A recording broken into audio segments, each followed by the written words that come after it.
The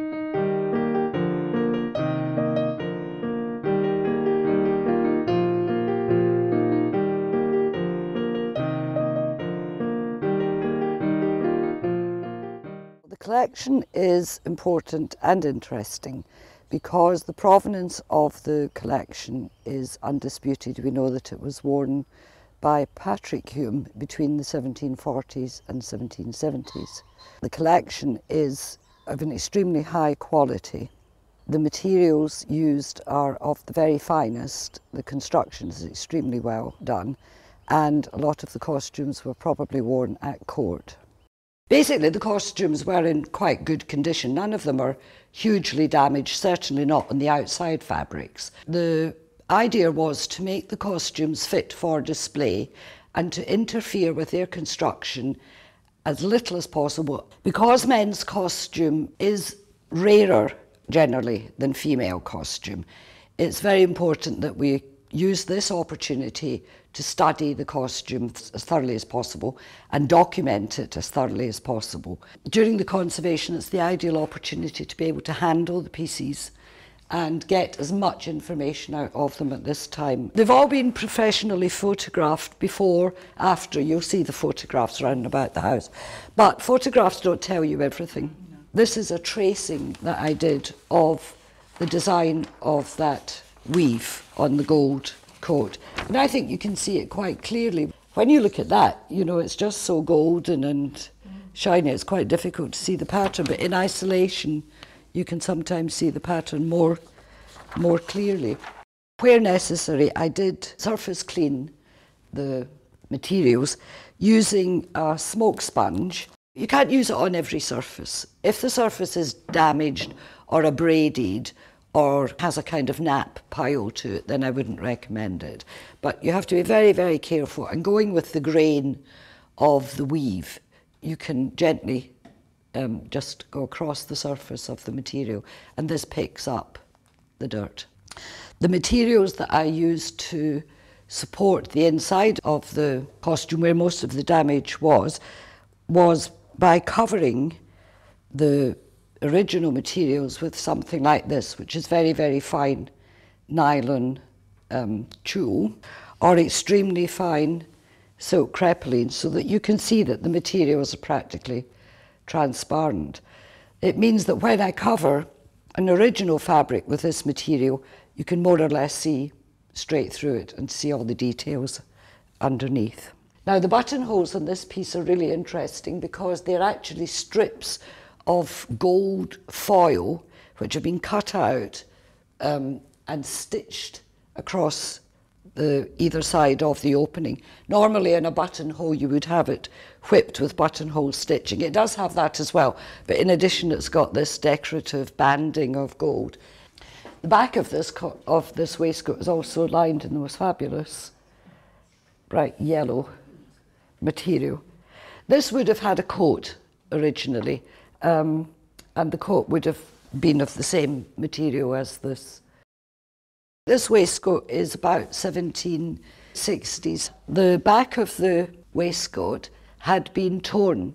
I have repaired this by stitching a strip of silk crepeline and stitching across with a couching stitch. We use that as a technique in conservation because it provides a support right across not just the damaged area, but into the good, strong area as well, so that it forms like a bridge. One of the threads we use is this, which is extremely fine, but very, very strong. There aren't any linen or cotton threads that are fine enough for that kind of conservation. The metal thread embroidery on this blue silk waistcoat was quite tarnished, but I was able to clean it using tiny little swabs of cotton wool in a mixture of deionized water and detergent. The higher the content of silver or gold in metal threads, the less it tarnishes, and it's possible to reverse that and clean it. This blue glazed linen is the original backing to the waistcoat.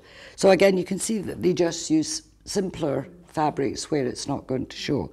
But inside here is a strip of purple linen, which comes from here down to there, and that was inserted to make the waistcoat bigger so that someone of a later period could wear it, or perhaps the original owner, when he'd gained some weight, wanted to continue using this waistcoat, so this was added in.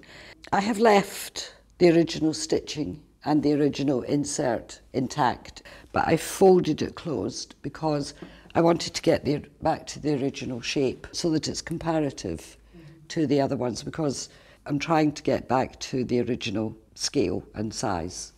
A rare insight into the inside of the construction of the costume are these pockets.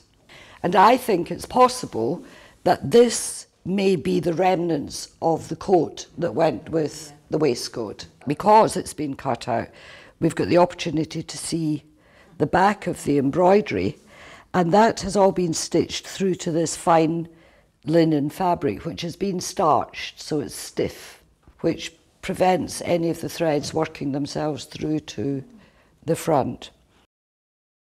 This is another coat and waistcoat. These would be more informal garments, and then the blue waistcoat and this one here are obviously for much more formal occasions. These are not such ostentatious costumes. They're still very expensive and would have been for fairly formal wear, but not at court.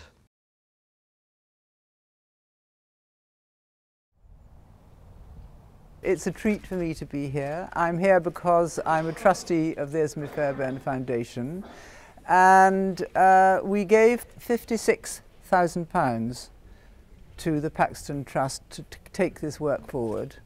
I think in total there's about 10 garments that are being restored. You will see something that's really very, very extraordinary and very exciting. It's the quality of the fabrics as well as the design. It's the quality of what they went through and what clothes mean. I'm more interested in social things than fashion, really, and what people wear tells you a lot about who they are and what their values are and what they're like. And certainly I think that Patrick Hume was something of a dandy. He must have been. And I think he would have been amazed, as I think you may be too, when you go and see the inspiration of those 18th century clothes that have been for the students who are unmistakably here in their wonderful clothes and hair and everything else and style. That what an inspiration he has been.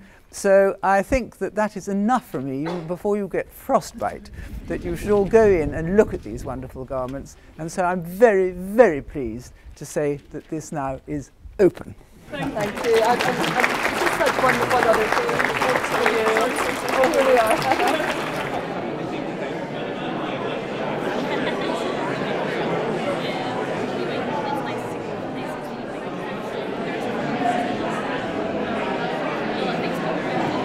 My inspiration for this piece was the picture gallery itself. I was fascinated by the picture frames as opposed to the lavish portraits that were in them. I liked the intricate details. I used laser cutting on lining fabric. I attached bundle web to the lining itself to begin with and designed a basic design on the computer for it to be laser cut out, ready to be ironed onto the basic shape of the dress. I'd love to explore the world through my career. I don't plan to stay in the area to begin with. I'd like to venture towards London, New York, Milan, the typical fashion hotspots of the world. I've loved working with Paxton House. I like to try and show a stately home in a different way. It's not just a stuffy old house for foreign tourists and old age pensioners to visit on a Sunday. My main inspiration was the wall coving in the dining room of Paxton House. It was the oval shape that's digitally printed onto the skirt here. I wanted to create that oval not only in the print but in the actual silhouette as well. So I really like sort of shape, volume and the silhouette of garments, so wanted to create and sort of recreate the shape and sort of have it so it sort of emulates that shape of the curve. I also digitally enhanced the image. It's very gold, which is stuck to our colour palette for our project. So I did it through CAD and through Photoshop and enhanced it, and then got it digitally printed at one of our facilities at my university. Because obviously when we came we were shown traditional sort of clothing, shirts that men and women would wear at the time in the 18th century. So I wanted to create a shirt that would sort of be incredibly contemporary and modern, but still have a bit of a traditional edge.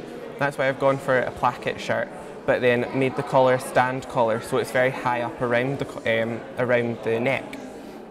It's all about sort of restriction as well, with it being so tight fitting. Back in the 18th century, women would not like show their arms or show any flesh to the men. It would be seen as inappropriate. So I wanted to challenge that and make a sheer shirt so you would be able to see everything, but still have that controlled element within the garment. My plans for the future are to have my own label, more on the couture side of high fashion. As I said earlier, I really like the shape and the volume and colour within garments, so I think that my sort of style is best suited to couture fashion, maybe something like Paris or Milan, where I would be able to show sort of on great sort of expectations of what I have. I plan to have my own label as well to make it very successful.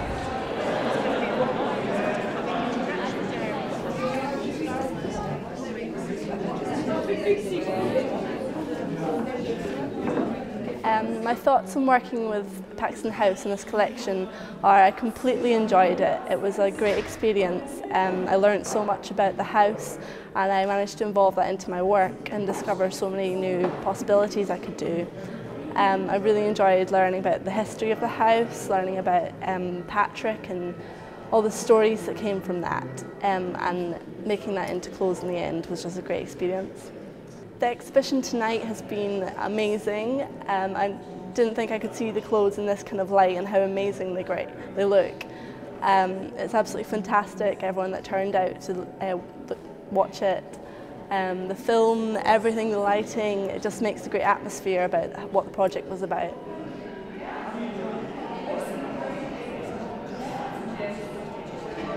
I've basically coordinated the whole project from the beginning to its first stage that we're at now, which is the first exhibition.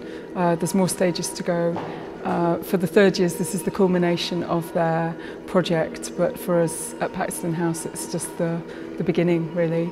It's such a fantastic opportunity to see this really rare collection of Georgian costume.